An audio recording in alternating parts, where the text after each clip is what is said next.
Hello students, आज हम class 11 physics NCERT की मोशन इन अ प्लेन का एग्जांपल सॉल्व करेंगे। Here the position of a particle is given by r vector equals to 3.0 t i cap plus 2.0 t square j cap plus 5.0 k cap where t is in seconds and the coefficients have the proper units for r to be in metres. Okay, एक particle है जिसकी position given है, तो simply position vector है are. ठीक है, तो ये आई कैप, जे कैप, के कैप, ये एक्स वाई जेड एक्सिस के अलॉन्ग यूनिट वेक्टर्स हैं। ठीक है, तो ये रेक्टेंगुलर कंपोनेंट्स में उसको रिजॉल्व किया हुआ है उस वेक्टर आर को। ये एक्स पार्ट हो गया इसका, जैसे आपने पढ़ा होगा r vector equals to x i cap plus y j cap plus z k cap.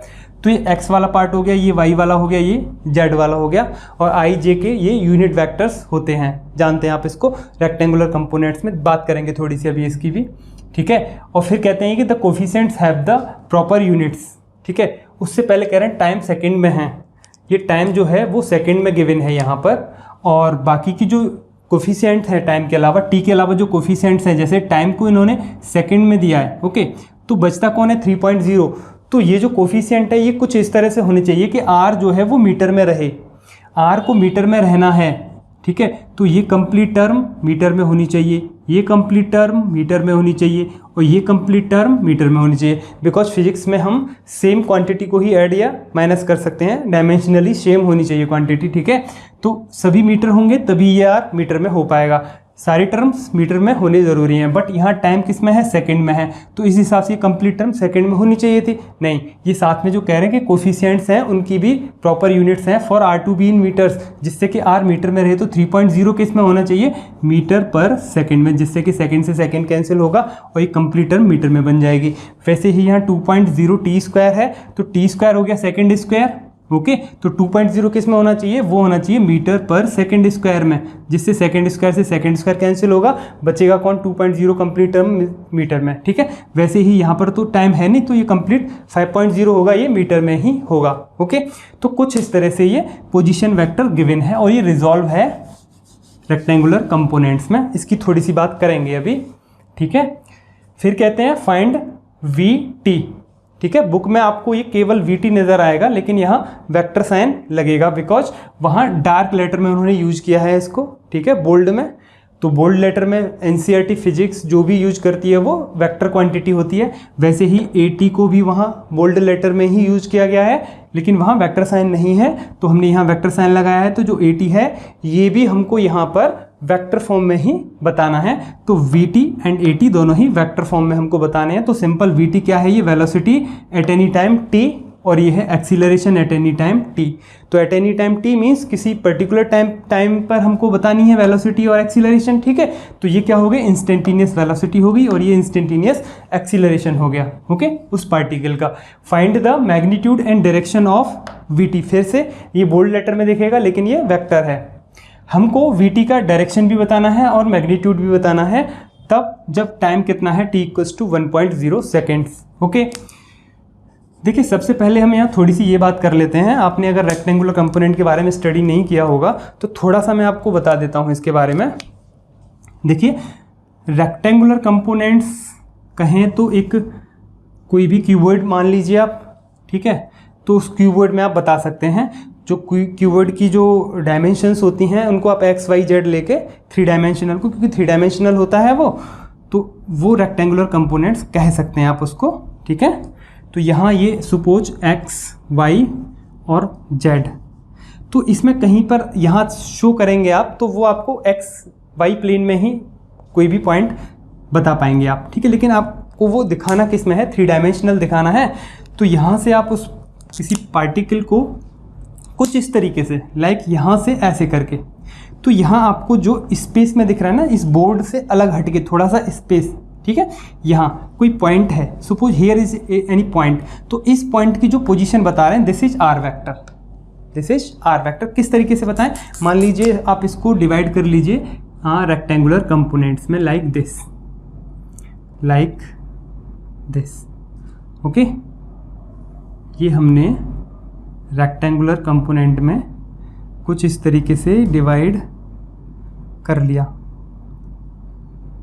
Okay, like this. तो इसके डायगोनली आप बता सकते हैं उसे। ठीक है, एक पॉइंट मान लेंगे डायगनली और वहाँ से आप बता सकते हैं सिंपल। जैसे यहाँ है, यहाँ एक पॉइंट है P और उस P का जो पोजीशन है, अभी जैसे हम बात कर रहे थे इससे हट के थोड़ा सा कुछ इस तरीके से, ठीक है, लाइक दिस। तो यहाँ कोई पॉइंट है P, ठीक है, उसकी जो पोजीशन है वो है यहाँ पर ये R वेक्टर जो ये शो कर रहे हैं, this is R vector. Okay, और इसके ये जो कंपोनेंट हैं यहाँ तक, ठीक है, यहाँ से लेके यहाँ तक, उसको हम जनरली x कह सकते हैं, और यहाँ से लेके ओरिजिन से लेके यहाँ तक जो है वो y कह सकते हैं हम उसको, ठीक है। इसको मैग्नीट्यूड में ही कहेंगे, x है यहाँ से यहाँ तक y है, और यहाँ से यहाँ तक z है, ठीक है। ये मैग्नीट्यूड फॉर्म में है x, y और z, और x एक्सिस के अलॉन्ग हम कहते हैं i कैप, ठीक है, यूनिट वेक्टर। इसके अलॉन्ग लेते हैं हम j कैप यूनिट वेक्टर, और इसके अलॉन्ग लेते हैं हम k कैप यूनिट वेक्टर।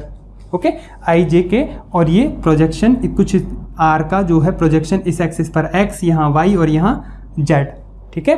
तो ये जो वैल्यूज़ हैं r को हम जनरली लिख देते हैं, this is x i cap plus y j cap plus z k cap, ठीक है, r वेक्टर को, ये वही है यहाँ पर। ओके, तो आप इसको अगर 3D फॉर्म में अगर देखना चाहें तो कुछ इस तरीके से समझ सकते हैं आप इसको, लाइक दिस। जैसे ये क्यूबॉइड है, तो इस क्यूबॉइड के यहाँ कोई पॉइंट है, इस पॉइंट पर, ठीक है, यहाँ कोई पॉइंट है, और यहाँ इस पॉइंट की पोजीशन वेक्टर बता रहे हैं हम, और यहाँ से देखिए ये हो गया z, और इसे मान लीजिए आप y, और इसे मान लीजिए x, this is x, this is y, this is z। Okay, कुछ इस तरह x y z, और यहाँ से लेंगे इधर से x y, this is x, this is y, this is z। तो यहाँ से यहाँ कुछ इस तरीके से समझ सकते हैं, लाइक दिस, ऐसे रखा हुआ है ये, ठीक है, this is y, this is x और दिस इज z। जो z है वो ये है जिसको हम यहाँ शो कर रहे हैं, और डायगनली वो पॉइंट P है। जैसे यहाँ ये पॉइंट P है, दिस इज ये पॉइंट P है। अब इस पॉइंट की पोजीशन की बात करें तो ये इस एक्सिस से कितनी दूर है, ओरिजिन अगर यहाँ है, देखिए ओरिजिन कुछ यहाँ, ठीक है, यहाँ से, तो इस पॉइंट की इस ओरिजिन से ये वाली डिस्टेंस देखेंगे, सिंपल यही डिस्टेंस होगी, कहीं भी देख लीजिए, यहाँ देख लीजिए, यहाँ देख लीजिए, सब जगह ये x ही होगी डिस्टेंस, ठीक है। तो ये x डिस्टेंस होगी एक इस पॉइंट की, एक ये हो जाएगी, ये कौन सी है, z है, और एक ये हो जाएगी हाइट इसकी y, ठीक है। तो इस पॉइंट की 3 चीज़ें हो गई, एक ये हो गई x, ये y हो गई, और एक z हो गई, ठीक है, सिंपल। तो 3 तरह से इसकी हम पोजीशन को बता सकते हैं x y z की फॉर्म में। तो r इक्वल्स टू x i y j और z k। तो ये सिंपल पोजीशन है किसी पार्टिकल की। नाउ अभी हमको करना क्या है, वो चीज़ करते हैं सिंपल। ये x y z, इसका अगर मैग्नीट्यूड निकालना है तो आप जानते ही हैं सिंपल, कैसे निकालते हैं हम, x square plus y square plus z square, और इसका square root, this is magnitude form, अगर आपको इसका मैग्नीट्यूड निकालना हो तो, ठीक है। ये जो r वेक्टर है पोजीशन वेक्टर, इसका मैग्नीट्यूड ऐसे निकालते हैं हम, ठीक है। इसकी भी ज़रूरत पड़ेगी, थोड़ी सी बात करेंगे इसकी अभी, ओके। अब हमको करना क्या है यहाँ पर, सबसे पहले हम निकाल लेते हैं vt, okay, velocity vector at time t। It means this is instantaneous velocity, और इंस्टेंटेनियस वेलोसिटी को हम लिखते हैं dr vector upon dt, okay, because displacement upon time, okay. Displacement vector quantity है तो dr वेक्टर भी ये पोजीशन ही बताएगा, सिंपल। तो this is displacement upon time, this is dr upon dt, जिसको हम लिमिट में ये भी लिखते हैं, ठीक है, delta t tends to 0, time tends to 0, और dx delta x upon delta t, ठीक है, जिसको हम लिखते थे dx अपॉन dt। ये क्या होती थी, इंस्टेंटेनियस वेलोसिटी, ओके, या फिर इंस्टेंटेनियस स्पीड। अगर वेक्टर फॉर्म में लेके चल रहे हैं तो यहाँ वेक्टर साइन आ जाएगा। तो कुछ इस तरीके से क्या होगी, इंस्टेंटेनियस वेलोसिटी, किसी पर्टिकुलर टाइम t पर वेलोसिटी है तो हम dr अपॉन dt निकालेंगे, सिंपल। पोजीशन ही तो होती है x, जैसे यहाँ पोजीशन है r वेक्टर से, ओके। तो कुछ इस तरह से हम यहाँ से निकालेंगे, ओके। अभी देखना है हमको, यहाँ देखिए r है हमारे पास, कितना है वो हम ये पुट कर लेते हैं। तो vt कैसे निकालेंगे, ये इसका डिफ्रेंशिएशन करना होगा, इस r का क्या है, ये r d अपॉन dt करना है हमको उसका, और r की वैल्यू पुट कर दीजिए आप 3.0 t i cap plus 2.0 t square j cap plus 5.0 k cap, okay. ये कंप्लीट जो r की इक्वेशन है इसको हमने यहाँ पुट कर दिया r की जगह और इसका हम डिफरेंशिएशन करेंगे। देखिए इस कंप्लीट टर्म का हम डिफरेंशिएशन करेंगे। 3.0 क्या है, कांस्टेंट है, i क्या है, ये कांस्टेंट है, और t क्या है, टाइम है। ओके, वो वेरिएबल है, तो उसी के रिलेटिव हम डिफरेंशिएशन कर रहे हैं। तो जानते ही हैं आप डिफरेंशियल का फॉर्मूला क्या होता है, d अगर d अपॉन डी एक्स कर रहे हैं हम x टू पावर n, तो क्या होता है वो होता है n(x(n-1). ओके, तो यहाँ t है, वैसे ही यहाँ t है, तो t का कितना हो जाएगा, यहाँ पर t की पावर कितनी है, यहाँ 1। ओके, तो कितना हो जाएगा इसका 1 और यहाँ क्या है t, तो t 1 - 1 1 - 1 0 होगा, तो t पावर 0 मीन्स 1 आएगी वैल्यू। ठीक है, तो t के रिलेटिव t का ही हम डिफरेंशिएशन करेंगे, वैल्यू क्या आएगी 1, तो इतना बचेगा यहाँ पर 3.0 i कैप। ठीक है, फिर प्लस दिस इज 2.0। ओके, तो 2.0 t स्क्वायर, तो यही फार्मूला लगाएंगे। जैसे यहाँ अगर t होता, यहाँ t होता तो हम यहाँ पे भी t लगाते। ठीक है, तो यहाँ भी t लगाते। ठीक है, तो यहाँ क्या फार्मूला बनता, फिर वो t स्क्वायर है, n की वैल्यू 2 लगा दीजिए, तो 2t 2 - 1 सिंपल, तो कितना हो जाएगा 2t। This is multiply by 2 × t और j कैप। ओके, सिंपल, 2 को नीचे लाएं, t पावर 2 - 1 वही कर देना है, n को नीचे लाएंगे और t की पावर n-1 वही करना है, सिंपल। ओके, तो इसका हो गया ये, और 5.0 क्या है, कंप्लीट। देखिए k कैप भी कांस्टेंट, 5.0 भी कांस्टेंट। ठीक है, तो यहाँ क्या है, कोई भी t की टर्म है ही नहीं, तो 1 का करेंगे हम। 1 का अगर हम किसी के रिलेटिव डिफरेंशिएशन करते हैं तो वो आता है 0, तो यहाँ हम 1 का करेंगे, क्योंकि 5.0 k कैप ये तो कांस्टेंट है पूरी टर्म, या फिर कहें कांस्टेंट का करते हैं जब भी डिफरेंशिएशन, ये कहें या फिर तो कांस्टेंट का कर लीजिए डिफरेंशिएशन, वो 0 आता है, तो ये हो गया 0। This is v vector time t के साथ ये जो वैल्यू आएगी ये आएगी इतनी, कितनी आई ये value, v vector at time t velocity vector, this is 3.0 i cap plus 2 × 2 = 4.0 t j cap. Okay, so this is answer first. A का आंसर आ गया हमको, ए का मिल गया 8, ये VT मिल गया हमको। Okay, this is answer. कौन सा आंसर मिल गया, ये वाला। इसके बाद निकालना है हमको AT।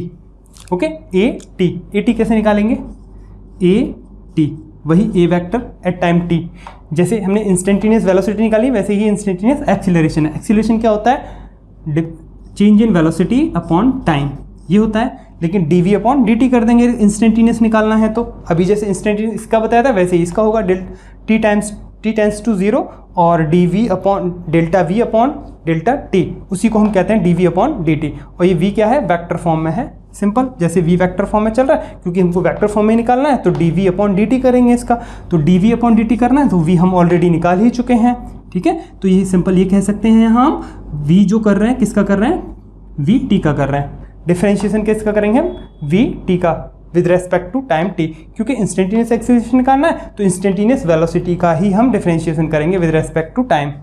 तो यहाँ पुट करेंगे वैल्यूज d अपॉन dt, और vt कितना है, this is 3.0 i cap plus 4.0 t j cap.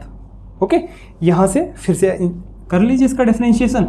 यहाँ देखिए ये जो कंप्लीट टर्म है इसमें कहीं भी t नहीं नज़र आ रहा, सब कुछ कांस्टेंट है, तो कांस्टेंट का t के रिलेटिव करेंगे डिफरेंशिएशन, वो हो गया 0, प्लस 4.0 का तो होगा नहीं, वो तो कांस्टेंट है, और t टाइम का होगा बस, तो t ओनली t का करेंगे t के रिलेटिव तो 1 आएगा वो। ठीक है, मल्टीप्लाई 1 और मल्टीप्लाई j कैप ही चल ही रहा है। ठीक है, j कैप, ये j कैप क्या है, ये यूनिट वेक्टर है x y z इनके along, x axis y axis और z एक्सिस के अलॉन्ग, ये यूनिट वेक्टर है, पता होना चाहिए आपको। तो ये कितनी आई वैल्यू निकल के, यहाँ ये आया 4.0 j कैप। तो acceleration means instantaneous acceleration at time t, simple सी बात, एक्सीलरेशन एट टाइम t कह दीजिए, फिर इंस्टेंटेनियस एक्सीलरेशन कह दीजिए। तो AT ये कितना आया, ये आया निकल के 4.0 j कैप, ये आया इतना निकल के।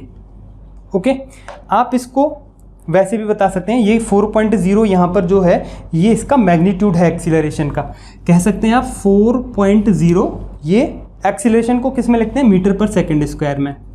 और वैसे भी जो j की टर्म है, j की जो टर्म है अभी हमने क्या बताई थी, जे का जो भी कोफिशिएंट है टाइम को छोड़ के वो 2.0 किस में बताया था अभी, मीटर पर सेकंड स्क्वायर में, जिससे सेकंड स्क्वायर कैंसिल हुआ था, तो ये 2.0 किस में चल रहा था, ये जो कोफिशिएंट है टाइम के अलावा जो बचा हुआ है वो मीटर पर सेकंड स्क्वायर में चल रहा था, जो जे का कोफिशिएंट है, ठीक है, जे और टी दोनों का कोफिशिएंट किस में चल रहा था, 2.0 मीटर पर सेकंड स्क्वायर में।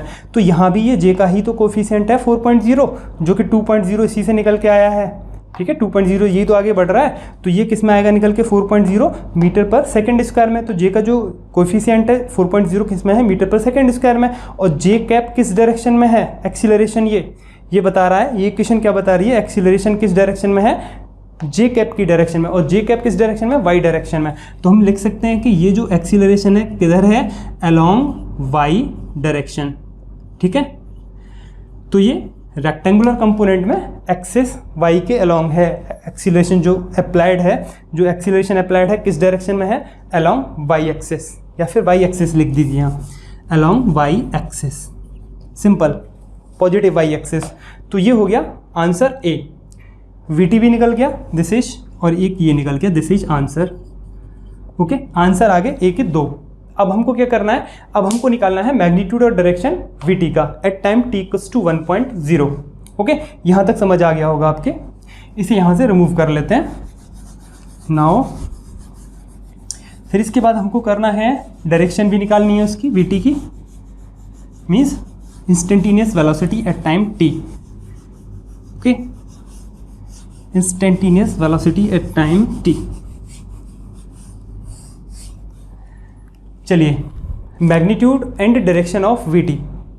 अब वीटी अभी हमने निकाला था, कितना आया था वो वीटी, वो तो यहाँ से हट गया भाई, हैं, क्या निकाला था हमने, dr/dt से निकाला था। तो सिंपल एक बार फिर से लिख लेते हैं, 3.0 I cap plus 2 4.0 J cap, ये निकाला था, 1 मिनट में निकल के आ गया, ठीक है। अभी आपको वीडियो को बैक करेंगे आप, यही मिलेगा आपको, सिंपल देखिए, इसका हमने डिफरेंशिएशन कर दिया dr/dt का, बहुत ही जल्दी होने वाला क्वेश्चन है ये, बहुत ज़्यादा टाइम नहीं लेता, लेकिन आपको समझाने के लिए थोड़ा सा टाइम देना पड़ता है। तो यहाँ एक ही लाइन में ये निकल के आ गया, वीटी कैसे निकाला, 3.0 टी का differentiation with respect to t, और टी स्क्वायर का किया तो 2t, ओके, दिस इज, एक यहाँ टी और आएगा, sorry, T J cap this, क्योंकि 2t का करेंगे तो 2 नीचे आएगा तो 2 2 4 और फिर t बचेगा, t पावर 2 - 1, जो कि t पावर कितना होगा 1, this is 4.0 t J cap, okay. तो ये हो गया वेलोसिटी एट टाइम t। हमको निकालना है एट 1.0 सेकेंड पे, इसमें लगाइए अब t इक्वल्स टू 1.0 सेकेंड। तो जो वेलोसिटी है एट 1, तो उसका वेक्टर है क्या आएगा निकल के, 3.0 I cap plus 4.0 multiply by 1 and J cap, okay.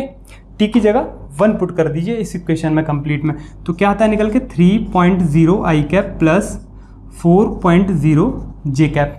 अभी जो यहाँ निकाला था वो सिंपल कहें तो हम वही निकाल दिया था 1 सेकेंड पुट करके। तो ये हो गया, वेलोसिटी हो गई एट टाइम टी, ठीक है।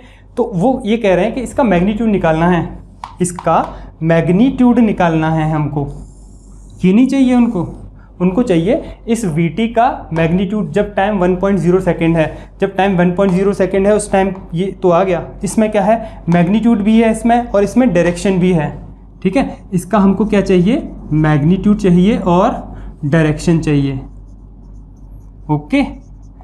तो देखिए मैग्नीट्यूड कैसे निकालेंगे, अभी हमने बताया था, अगर कोई वेक्टर है r xi plus y j plus z के, कैसे निकालते हैं, x square plus y square plus z square, उसका स्क्वायर रूट। अगर मान लेते इसमें जेड का कंपोनेंट ना हो तो उसे हटा दीजिए, यहाँ से जेड को 0 कर दीजिए, तो x square plus y square, simple. तो कोई भी अगर वेक्टर है उसका मैग्नीट्यूड निकालना है, अगर कोई वेक्टर ये है और इस वेक्टर का हमको मैग्नीट्यूड निकालना है, तो कैसे निकालेंगे, आई का जो भी कोफिशिएंट है उसका स्क्वायर कर दीजिए और जे कैप का जो भी कोफिशिएंट है उसका स्क्वायर कर दीजिए। तो आई कैप का कोफिशिएंट कौन है, एक्स स्क्वायर, जे कैप का कोफिशिएंट कौन है, वाई स्क्वायर, तो इसका स्क्वायर रूट निकाल लीजिए, ऐसे हो गया ये। और ये आता कहाँ से था formula, x square plus y square का। इसकी भी थोड़ी सी बात कर लेते हैं। अब देखिए थोड़ी सी एक चीज़ और दिखाएं आपको कि जो वेलोसिटी है, ठीक है, अगर वेलोसिटी की हम बात करें तो सिंपल कुछ इस तरीके से समझ सकते हैं उसे, लाइक दिस। वेलोसिटी जो ये निकल के आई है at time t equals to 1.0 second, इसी में समझते हैं यहाँ तो केवल दो ही हैं, एक्स और वाई, ठीक है, आई कैप और जे कैप, बस एक्स वाई प्लेन में ही है वेलोसिटी। तो कोई पार्टिकल है सपोज, और उस पार्टिकल की कुछ इस तरह से वो शो कर रहा है, पार्टिकल एक्स वाई प्लेन में मूव कर रहा है like this, okay, this is x axis, this is y axis, और इसके जो अलोंग होगी वो हो जाएगी कौन सी वेलोसिटी, आई कैप लगेगा इसके अलोंग, आई कैप, और इधर लगेगा जे कैप, ओके, ये यूनिट वेक्टर हो गए इसके। और वो वेक्टर, ये वेक्टर कौन सा है, वेलोसिटी वेक्टर है। तो किसी पार्टिकल की, सपोज ये पार्टिकल है, तो इस पार्टिकल की जो वेलोसिटी है सपोज ये है वेलोसिटी वेक्टर, ओके, ये शो कर रहा है किसी टाइम, तो वहाँ हमने उस पॉइंट पर एट ए पर्टिकुलर टाइम, ऐसे पर्टिकुलर पॉइंट पर हमने वहाँ एक टेंजेंट ड्रॉ किया और वो उसकी वेलोसिटी को शो कर रहा है, ठीक है। अब इसकी ये हो गई वेलोसिटी वेक्टर इस पार्टिकल का। तो इस पार्टिकल का जो वेलोसिटी वेक्टर है इसको हम कैसे लिख सकते हैं, हम इसको लिख सकते हैं कुछ इस तरीके से, लाइक दिस। एक ये कंपोनेंट हो गया, ये कौन सा कंपोनेंट हो गया, एक्स कंपोनेंट, और ये वाई एक्सिस के अलोंग, ठीक है, ये एक्स एक्सिस के अलोंग और ये वाई एक्सिस के अलोंग। इसको अब रिजॉल्व कर लेंगे हम, किसको, वी कैप, जो सॉरी वी वेक्टर है, इसको रिजॉल्व कैसे करेंगे आप, लाइक दिस, देखिए लाइक दिस, दो जगह रिजॉल्व कर लीजिए आप इसको, एक इसका ये कंपोनेंट हो गया और एक इसका ये कंपोनेंट हो गया, लाइक दिस, ठीक है, दिस। v को अब हम ये v के प्रोजेक्शन देखिए, एक्स एक्सिस पर ये और वाई एक्सिस पर ये, तो यहाँ से लेके यहाँ तक जो लेंथ है this is suppose v x, और यहाँ से लेके यहाँ तक जो लेंथ है वो this is suppose v y, okay. और इसके अलोंग कौन है, आई कैप, और इसके अलोंग कौन है, जे कैप, ठीक है। तो ये जो v वेक्टर है, इस v वेक्टर को हम कैसे शो करेंगे, यहाँ पर v वेक्टर को हम लिखेंगे, ठीक है। अगर आप इसको लिखें यहाँ से लेके यहाँ तक, तो वी एक्स वेक्टर फॉर्म में लिखें तो ये होगा plus we Y vector, okay, V vector ही है, ठीक है, वी वेक्टर ही है। तो ये किसका रिजल्टेंट है, यहाँ से यहाँ तक एक वेक्टर हुआ और यहाँ से यहाँ तक एक और वेक्टर हुआ, ठीक है। तो जो वर्टिकल वाला है वो कौन सा है, वी वाई है। अभी तो ये वी वाई मैग्नीट्यूड है, वी वाई वी एक्स क्या है, मैग्नीट्यूड, लेकिन इसको हम वेक्टर फॉर्म में लिखे हैं वी वाई को, तो हम लिख सकते हैं कंटिन्यूस दो वेक्टर हैं, ये एक वेक्टर और एक वेक्टर ये, तो v x vector plus we Y vector, तो दोनों का जो रिजल्टेंट है वही तो वी है, ठीक है। ये जो वी है वेक्टर किसका रिजल्टेंट है, वी एक्स वेक्टर का प्लस वी वाई वेक्टर का, लेकिन ये जो वी एक्स है ये तो अभी हमने मैग्नीट्यूड ही लिखा था ओनली, लेकिन वेक्टर फॉर्म में लिखेंगे तो ऐसे लिखेंगे, ओके। अब वी एक्स वेक्टर चाहिए हमको, अब वी एक्स वेक्टर कैसे लाएंगे आप, देखिए इस वी एक्स को एक यूनिट वेक्टर आई से मल्टीप्लाई कर देंगे तो वो वी एक्स वेक्टर मिलेगा आपको। जैसे कोई भी क्वांटिटी मैग्नीट्यूड है, आपको उसका वेक्टर फॉर्म बनाना है, तो उस क्वांटिटी में उसी डायरेक्शन में एक यूनिट वेक्टर ड्रॉ कीजिए और उससे मल्टीप्लाई कर दीजिए, वो वेक्टर फॉर्म बन जाती है उसकी। जैसे वी एक्स अभी मैग्नीट्यूड है, इसके साथ हमने क्या किया, आई कैप से मल्टीप्लाई कर दिया, तो ये वेक्टर फॉर्म बन गई, ठीक है। वी एक्स को एक यूनिट वेक्टर से मल्टीप्लाई किया तो ये क्या बन गया, वी एक्स वेक्टर। और वैसे भी आई कैप वेक्टर को कैसे लिखेंगे आप, वेक्टर अपॉन उसका मैग्नीट्यूड, ठीक है। यही तो होता है, कोई भी यूनिट वेक्टर, जैसे ए एक यूनिट वेक्टर है तो हम उसको कैसे लिखते हैं, वेक्टर ए और उसका मैग्नीट्यूड, ठीक है। तो ये वी एक्स का जो मैग्नीट्यूड है वही तो ओनली वी एक्स है, इसको आप ऐसे भी तो लिख देते हैं लाइक दिस, तो इन दोनों को मल्टीप्लाई करेंगे तो वही वी एक्स वेक्टर निकल के आएगा, ठीक है। बात समझ में आ गया होगा। ऐसे ही हम वी वाई को लिख सकते हैं, वी वाई वेक्टर को लिख सकते हैं हम वी वाई और जे कैप, ओके, आई कैप और जे कैप, ठीक है बात। तो ये सिंपल हम इसको लिख सकते हैं वेलोसिटी वेक्टर को कैसे, now v x i cap plus we y j cap, okay. अब देखिए ये दो वेक्टर हैं, एक वी एक्स वेक्टर है और एक वी वाई वेक्टर है, दो वेक्टर है हमारे पास, वी एक्स वेक्टर है, वी वाई वेक्टर है, और वी एक्स वेक्टर और वी वाई वेक्टर का हमको रिजल्टेंट निकालना है। तो हमारे पास क्या फॉर्मूला होता है रिजल्टेंट निकालने का, वैसे भी जानते हैं आप, r square equals to a square plus b square plus 2ab cos of angle between both vector. अब हमारे पास दो वेक्टर कौन है, एक वी एक्स वेक्टर है, एक वी वाई वेक्टर है, तो लगाइए आप इसका मैग्नीट्यूड क्या है, वी है, तो रिजल्टेंट का मैग्नीट्यूड, ठीक है, v क्या है, वेक्टर, इसका मैग्नीट्यूड क्या होगा, ओनली v का मैग्नीट्यूड क्या होगा, ओनली v। तो यहाँ लगाएंगे आप v square equals to a square क्या है, इसके कंपोनेंट दो वेक्टर जो हैं, एक वी एक्स स्क्वायर है तो वी एक्स स्क्वायर हो गया, दूसरा वी वाई स्क्वायर हो गया, plus 2 v x v y into cos of theta. Theta कितना है दोनों वेक्टर्स के बीच का एंगल, दिस इज 90 डिग्री, तो कॉस 90 डिग्री वो 0 हो गया, ये पूरी टर्म 0 हो गई। ठीक है, तो वी स्क्वायर इक्वल्स टू क्या आया, v x square plus we y square. इस स्क्वायर को हटाएंगे तो ये स्क्वायर रूट हो जाएगा। तो ये क्या हो गया, मैग्नीट्यूड ही तो हो गया किसका, वेलोसिटी वेक्टर का। ठीक है, तो वैसे ही हम यहाँ जो ये जो बात बताई थी, कोई भी वेक्टर है तो उसके आई का जो कोफिशिएंट है उसका स्क्वायर कर दीजिए, जे का जो कोफिशिएंट है उसका स्क्वायर कर दीजिए, जेड है ही नहीं तो उसका स्क्वायर करेंगे ही नहीं। वैसे ही यहाँ ये वी वेक्टर है तो वी एक्स का स्क्वायर कर दीजिए, आई का जो कोफिशिएंट है उसका स्क्वायर कर दीजिए, जे का जो कोफिशिएंट है उसका स्क्वायर कर दीजिए। तो वही काम हमको यहाँ करना है। तो इतना समझाया है आपको, कंसेप्ट आ गया ये निकल के। इतना नहीं करना आपको क्वेश्चन में, केवल आपको क्या करना है, यहाँ मैग्नीट्यूड निकालना है हमको, वी मैग्नीट्यूड चाहिए हमको। तो हम क्या करेंगे, 3.0 का स्क्वायर करेंगे, आई का जो भी कोफिशिएंट है उसका स्क्वायर करेंगे, प्लस जे का जो भी कोफिशिएंट है उसका स्क्वायर करेंगे और उसका स्क्वायर रूट कर देंगे, सिंपल। ठीक है, तो कैसे कितना निकल के आएगा, 9 + 4 4 जा 16, this is 25 square root and this is 5। तो जो वेलोसिटी है उसका मैग्नीट्यूड कितना आया, 5 मीटर पर सेकेंड। ओके, 5 मीटर पर सेकेंड, क्योंकि वेलोसिटी का जो यूनिट है वो 5 मीटर पर सेकेंड ही आएगा। ओके, सॉरी 5 मीटर पर सेकेंड तो आंसर आया। वेलोसिटी का जो मैग्नीट्यूड है वो मीटर पर सेकेंड में ही आएगा, डायरेक्शन तो कुछ उसकी होगी नहीं। ठीक है, केवल यहाँ मैग्नीट्यूड पूछ रहे हैं। ये समझ आ गया, ये हो गया यहाँ पर मैग्नीट्यूड। अब इसकी डायरेक्शन चाहिए हमको, जो वी वेलोसिटी वेक्टर है इसकी डायरेक्शन चाहिए। तो हम इसकी डायरेक्शन बता सकते हैं एक्स एक्सिस से। ठीक है, तो ये एक्स एक्सिस है, यहाँ से हम बता सकते हैं दिस इज थीटा। मान सकते हैं आप यहाँ ये वाला जो एंगल है कितना है, थीटा है। ओके, कुछ ज़्यादा छोटा हो गया, दिस इज थीटा। तो ये थीटा एंगल जो है निकाल सकते हैं आप, कैसे, कितना हो गया, tan थीटा लगाएं तो आप यहाँ पे tan थीटा एक्स एक्सिस से लगाएं तो इस ट्राइंगल में लगाएंगे तो परपेंडिकुलर अपॉन बेस, और परपेंडिकुलर वाला वेक्टर कौन सा है, वी वाई। यहाँ से यहाँ तक जो वेक्टर है यहाँ से यहाँ तक, लेकिन यहाँ से यहाँ तक की लेंथ है वो मैग्नीट्यूड है, तो उसके साथ वेक्टर नहीं लगाएंगे, तो v y upon v x, ये मैग्नीट्यूड है दोनों ही। ठीक है, और वेक्टर फॉर्म में क्या है, ये है वेक्टर फॉर्म में। ठीक है, आई कैप और जी कैप से मल्टीप्लाई होगी तो वो वेक्टर फॉर्म हो जाएगी। वी एक्स वी वाई क्या है, मैग्नीट्यूड है। तो यहाँ हमको चाहिए क्या था, tan थीटा चाहिए से ट्राइंगल में, तो मैग्नीट्यूड इसका परपेंडिकुलर का और बेस का मैग्नीट्यूड, तो v y upon v x. ठीक है, तो ये हो गया tan थीटा। तो यहाँ से हम निकाल लेंगे v y upon v x करके tan थीटा आ जाएगा हमारे पास। तो एंगल निकाल लेंगे हम इसका। ठीक है, तो एंगल कैसे निकालेंगे, tan theta, okay, tan theta equals to v y upon v x. अब वी वाई कितना है, वी वाई यहाँ से निकाल लीजिए, this is v y, this is v y and this is v x.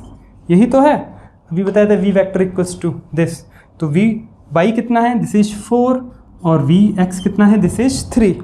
इसे डिवाइड कर लीजिए, डिवाइड करेंगे तो ये आएगा 3 1 जा 3.0, 3 3 जा 9, 3 3 जा 9, ऐसे चलता रहेगा, तो 1.33। तो tan थीटा इक्वल्स टू, ये शो कर रहा है tan theta equals to 1.33। Okay, तो यहाँ से आप बता सकते हैं उसको जो एंगल है वेलोसिटी वेक्टर का वो है tan इनवर्स 1.33। तो ये आंसर है, ये आंसर है। लेकिन अगर आप इसको प्रॉपर एंगल के साथ लिखना चाहते हैं तो आप नेचुरल टेंजेंट टेबल पर आ जाइए। अब एक आंसर ये है, ठीक है, this is answer, this is answer. Okay, answer B. तो ये सॉल्यूशन किसका हो गया, बी का। तो एक आंसर ये हो गया बी का और एक आंसर ये हो गया। ये डायरेक्शन हो गई किसकी, वेलोसिटी वेक्टर की, ये डायरेक्शन हो गई और ये मैग्नीट्यूड हो गया एट टाइम 1.0 सेकेंड। लेकिन प्रॉपर आपको एंगल चाहिए डिग्री में, किसमें चाहिए, डिग्री में। तो वो अभी हम निकाल लेते हैं नेचुरल टेंजेंट टेबल से। ओके, एक चीज़ और, ये जो इक्वेशन आपको दिख रही है ना, कुछ इस तरह की इक्वेशन है। कैसे, आर इक्वल्स टू, आपने देखी होगी equation, R equals to S V naught T plus half A T square, है ना, कुछ इस तरह की इक्वेशन है। देखिए V naught T plus half A आ जाएगा कहीं ना कहीं टी स्क्वायर, मीन्स जो क्वांटिटी दिख रही है आपको टी और टी स्क्वायर के साथ, टी और टी स्क्वायर के साथ, तो कुछ हो सकती है ना इस तरह की क्वांटिटी। तो पोजीशन को शो कर रहे हैं हम, ये पोजीशन वेक्टर ही होता है। ठीक है, अभी नेक्स्ट क्वेश्चन में देखेंगे इस चीज़ को, जो नेक्स्ट एग्जांपल है। अब हमको क्या करना है, हमको यहाँ ये निकालना है tan इनवर्स 1.33। ओके, तो tan इनवर्स 1.33 को निकालने के लिए अब आप नेचुरल टेंजेंट टेबल पर आ जाइए। वहाँ आप देखेंगे tan थीटा इक्वल्स टू 1.33 हमको चाहिए। ओके, तो वहाँ आपको करना क्या है, वहाँ आपको 1.33 ढूंढना है। उस नेचुरल टेंजेंट टेबल में आपको 1.33 ढूंढना है या फिर इसके बहुत क्लोज पहुँचना है। तो फर्स्ट कॉलम में पहले भी हम कई बार बता चुके हैं नेचुरल टेंजेंट टेबल से किस तरह से हम निकालते हैं एंगल की वैल्यू। तो वहाँ आपको फर्स्ट कॉलम में सारी वैल्यूज जो मिलेंगी वो पॉइंट में मिलेंगी, बाकी के जितने भी कॉलम होंगे, ओके, टोटल 9 कॉलम है उसमें, तो बाकी के जितने भी कॉलम हैं सभी में 8 कॉलम में आपको वैल्यू पॉइंट में नहीं मिलेगी, लेकिन वो पॉइंट में ही मानी जाएगी। 1.33 है तो वहाँ आप ढूंढेंगे तो वो आपको सबसे ज़्यादा क्लोज जो वैल्यू मिलेगी आपको वो मिलेगी 1.3270। ओके, या फिर कहें 1.327। ओके, ये वैल्यू आपको मिल जाएगी, या फिर 0 के साथ मान लीजिए ये वैल्यू आपको मिल जाएगी। और ये वैल्यू आपको कहाँ मिलेगी वो देखेंगे आप इधर, तो वो मिलेगी आपको 53 डिग्री के सामने। ठीक है, और आप इसे ऊपर की तरफ देखेंगे तो वो मिलेगी आपको 0.0 डिग्री के ऊपर। ठीक है, ऊपर जाएंगे तो वहाँ पे स्टार्ट में मिनट भी होती हैं, मिनट में कॉलम्स गिवन होते हैं 6 मिनट के डिफरेंस पर। ओके, लेकिन डिग्री में ही देखेंगे तो 0.0 डिग्री। तो ये वैल्यू किसकी होगी, ये वैल्यू हो गई अब tan, this is 53 degree. Okay, 53 degree plus this is 0.0 degree, तो वो tan 53 डिग्री की ही वैल्यू होगी 1.3270। ओके, लेकिन यहाँ थोड़ा सा डिफरेंस अभी है। कितना डिफरेंस है इन दोनों में, इन दोनों वैल्यूज़ में कितना डिफरेंस है वो मीन डिफरेंस टेबल में हम चेक करते हैं। इसी के जस्ट आगे मीन डिफरेंस टेबल भी होती है, उसमें हमको चेक करना होता है। तो इन दोनों के बीच में कितना डिफरेंस है, इन दोनों के बीच में डिफरेंस होगा 0.0, दिस इज 0 एंड 0.003, ये डिफरेंस होगा। इसमें से आप 1.33 माइनस कर लीजिए, 1.33 में से इसे माइनस कर लीजिए 1.33। ओके, 0, तो 1073, दिस इज 0 दिस, तो इतना डिफरेंस हो गया।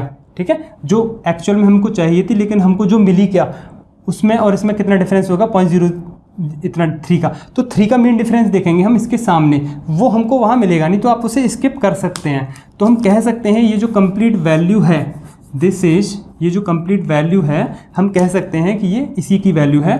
तो tan थीटा इक्वल्स टू हम लिख देंगे अब इसके जस्ट सामने, इसको इसके अप्रॉक्सीमेट मान के हम इसके इक्वल कर सकते हैं, इसको tan 53 के इक्वल लिख सकते हैं। तो थीटा इक्वल्स टू आ जाएगा यहाँ से 53 degree. Okay, natural tangent table को हमने पहले भी देखा है कई बार। ठीक है, कई क्वेश्चंस में, इससे पहले वाले सारे क्वेश्चंस में हम देख चुके हैं उस वैल्यू को। तो ये यहाँ पर थीटा निकल के आएगा कितना, दिस इज 53 डिग्री। कहाँ से है थीटा 53 डिग्री, एक्स एक्सिस से, विद एक्स एक्सिस लिख देंगे, with x axis. Okay, with x axis. तो ये जो एंगल है, जो वेलोसिटी वेक्टर का जो एंगल है एक्स एक्सिस से कितना है 53 डिग्री, और वैल्यू क्या है 5 मीटर पर second. Okay, so this is the solution. Thank you.